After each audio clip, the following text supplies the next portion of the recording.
everybody, and welcome to Blue Jays Today, where we always have something to say about the Toronto Blue Jays. I am your host, Adam Peddle. And I'm your host, Nicholas Playalong, and today, guys, we are asking the question, is it the time, is it the place, is it the moment for top prospect Gabriel Moreno to make his debut in the major leagues for the Toronto Blue Jays? We are going to answer that question. We're going to talk about it. Before we do, let us know your opinions in the comments down below. Today, Jays is also the code for Monkey Knife Fight. Hop onto it, play some bets.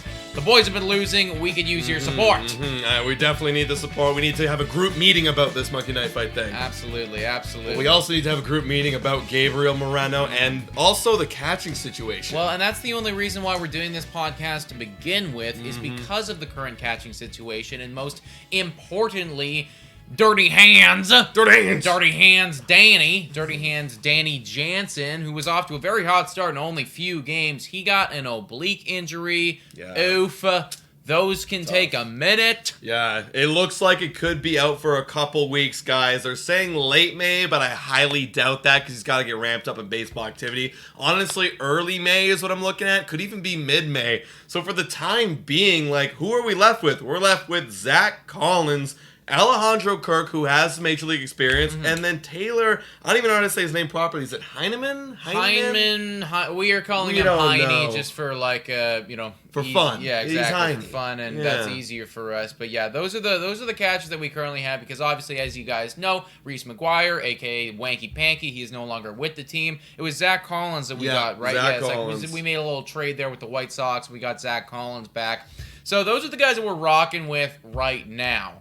Kirk, feelings on Alejandro? I like Alejandro, but a lot of people have the questions mark around him whether he can lead a pitching staff. And understandably so. He only catches maybe one every 5 days is what it's looking like right now. Yeah. And while he's only catching one every 5 days, you're going to have to get people like Collins and Heinemen to catch. What are your thoughts on Alejandro Kirk? I love Alejandro. Like, I don't really have too much of an issue there. And one thing that I was reading about was, well, there's a lot of concerns, a lot of question marks about defense, about catching a game. I mean, what better way to learn how to do such a thing when, being thrown into the fire, like kind of the situation we're having right now. It's like, if he's going to figure it out, this would be a great time for him to do so, and I do think that he has the upside and potential to become a good MLB catcher, so I'm not worried about him. For me, though, it's the Zack Collins and the Heine, whatever the hell it was.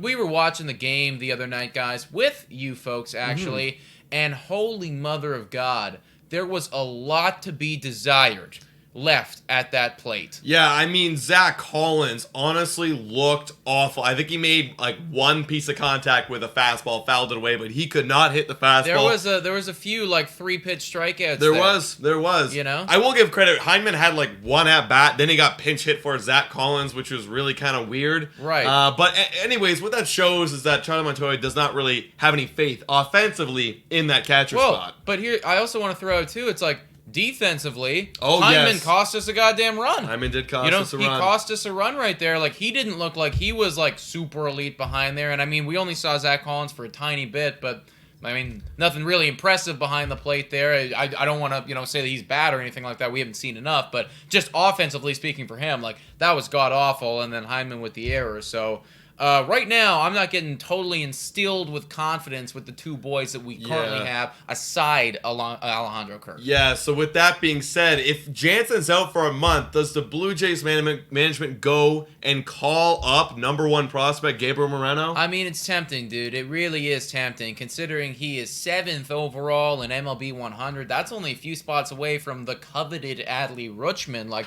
we're talking about an elite dude who, over the course in the minors, has had OPS of 856. That is incredible for a catching prospect. He's got power. He's got contact. He is the real deal. I'm saying no, though. I'm saying no. Because a few reasons. One, because I don't know if I'm totally ready to start the clock on him right now. Like, I think that he needs a little bit, or it's like I want to retain him as long as possible. I don't really want to start that clock. Two, He's really never even done AAA before. Right, you know, right. He really's never even done AAA. Literally last year was his first taste of it, and he was barely in there, Three games. He played 3 games there, and I was looking at his stats this year. He's got 5 at-bats. Yeah. So he hasn't even done that before. And again, I was reading up on an article. I apologize. I want to shout them out.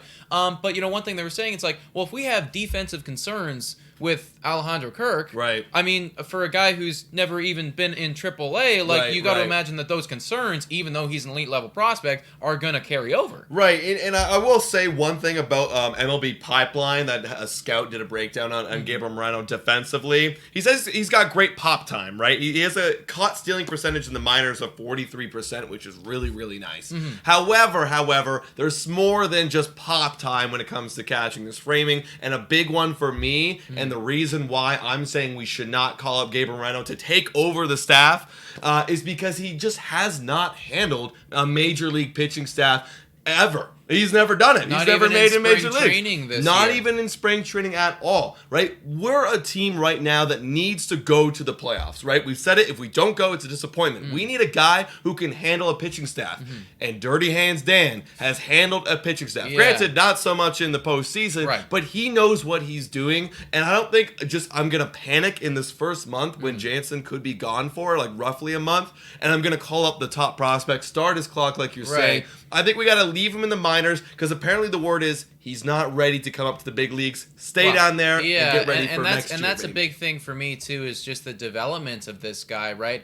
I don't know if we do bring him up. Does that mean he's with the team for the entire year when Danny Jansen comes back? Like, are we rocking with 3 catchers now? Does that mean that when Danny Jansen comes back, he's going back to the minors? Yeah. What does that mean for Zack Collins and Heinemen? Not that they matter a whole lot, but it's like we can't be having 5 catchers on the goddamn roster. If in that case scenario, they would be gone. They have to be gone for sure. But I cannot be rocking 3 catchers as one of them being our starter, one of them being like a potential DH bat split, and then the other one being our top prospect. I can't be doing that. If he's gonna get called up, it's not because of Jansen's injury. It's gonna be in September when the rosters expand yet again. That's the thing. Like, I don't think that Gabriel Moreno is a band-aid solution right now. I feel like when you bring him up, you want to be like, okay, this is it. You're here in the majors right now. Like, you do this. Like, it's your job, basically. Yeah, you got to run with this. And I don't know if we can guarantee him that. Sorry. I just want to say the band-aid solution's Heinemen. Yes. That's the Band-Aid solution. And what I was going to transition there is, like, is that enough of a Band-Aid?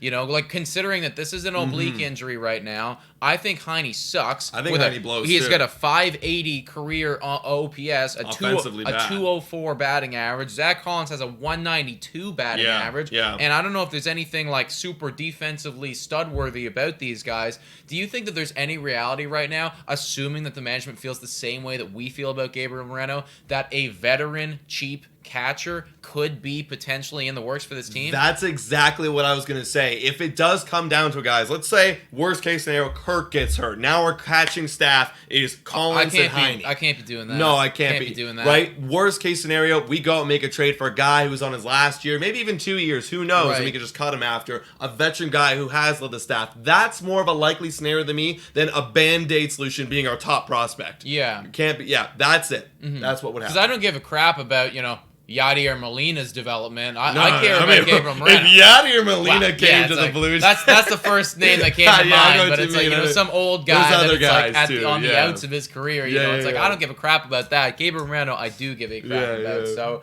guys, I think that Gabriel Moreno should stay put for now. I know that all of us want to see him up here. I'm sure that when he does come, he will be elite. But it might not be right now because basically what everyone's saying is we're not totally sure if he's ready. Yeah. But let us know your thoughts and comments down below about Gabriel Moreno. Is Heinemen enough? Is Collins enough? We want to know. Guys, and it's also $3 a month to become a Patreon. Shout out and thank you to all of our current patrons. You guys are awesome. Call into our one-on-one anytime, baby. Thank you so much for watching. And go Jays, go!